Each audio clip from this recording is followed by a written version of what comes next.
ভাতের ভিতরে ভাপা মাছটা দিয়ে দিব, লঙ্কাটা দিয়ে দিলাম, আর একটু লঙ্কা জিরার সাথে বাটা আছে বুঝছেন, ওই জন্য লঙ্কাটা একটু কমিয়ে দিচ্ছি। তারপর তেল দিব, জিরে বাটাটাও দিয়ে দিলাম, এবার তেলটা দিয়ে দিচ্ছি। এবার আমি ভালো করে মেখে নিব বুঝছেন, যতটা পারি ততটা ভালো করে মেখে নিব। মাখাটা হয়ে গেলে তারপরে দেখাই। মাখানোটা হয়ে গেছে, এই বক্সের ভিতরে সব নিয়ে নেব। দাদুভাই শতানি করতেছে বন্ধুরা, সবগুলো গুছিয়ে বক্সে দিয়ে দিব।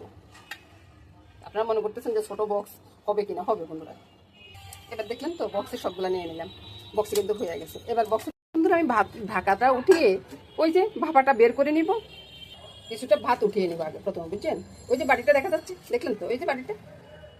এবার এটাকে বের করে নিচ্ছি। এবার বন্ধুরা একটু ঠান্ডা করে নিচ্ছি বুঝছেন। এবার দেখুন দারুণ একটা মাছ ভাপা হয়ে গেছে না। এবার আমি এইভাবে তুলে নিচ্ছি। এবার দেখুন